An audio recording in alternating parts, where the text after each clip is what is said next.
Square H, ये cylinder का volume, ये कोन का वॉल्यूम होता है। लेकिन 1/3 पाई आर स्क्वायर एच या पाई आर स्क्वायर एच ही, तो ये तो सही है वॉल्यूम होता है, लेकिन वो 1/3 क्यों होता है, तो इसके बारे में समझ लो आप। जैसे मान लो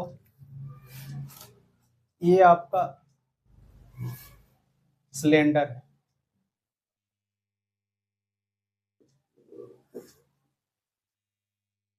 ये आपका सिलेंडर है और सेम रेडियस और सेम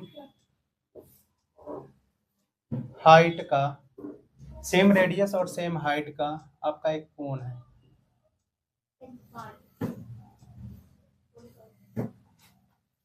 ये आपका कोन है जिसकी रेडियस सेम है, जितनी रेडियस इसकी है बच्चे उतनी ही रेडियस इसकी है, मतलब जितना डायमीटर इसका होगा ना बच्चे उतना ही डायमीटर इसका है, ठीक है।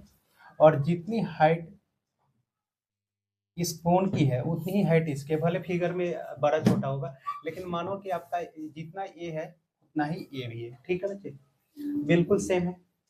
अब मान लो कि आपने इसमें आइसक्रीम भर लिया और इसमें से लेके आप इसमें खाली कर रहे हो, तो जब पहली बार खाली करोगे ना तो बच्चे इतना होगा, बुक में भी दिया हुआ है आपके।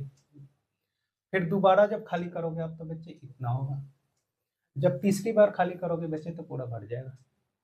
तो सेम हाइट और सेम, दोनों के सेम हाइट और सेम रेडियस के एक कोन ले लो आप और एक डब्बा ले लो, कंटेनर, केन, और इसमें भर के आप इसमें खाली करोगे ना 3 बार में भरेगा, ठीक है बच्चे। तो इसीलिए जो वॉल्यूम ऑफ सिलेंडर जो होता है ना वो उसका 1/3 जो होता है कोन होता है। अब आपने इसमें 3 भरा, कितने बार में, 3 बार में।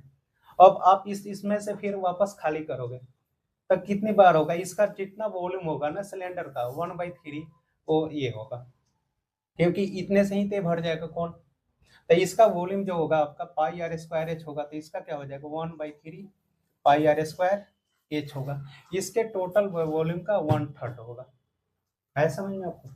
तो वॉल्यूम ऑफ सिलेंडर होता है आपका पाई आर स्क्वायर एच और वॉल्यूम ऑफ कोन होता है आपका 1/3 पाई आर स्क्वायर एच। एच होता है आपका हाइट, आर होता है रेडियस, 1/3 तो पता है और पाई की वैल्यू भी आपको पता है 22/7।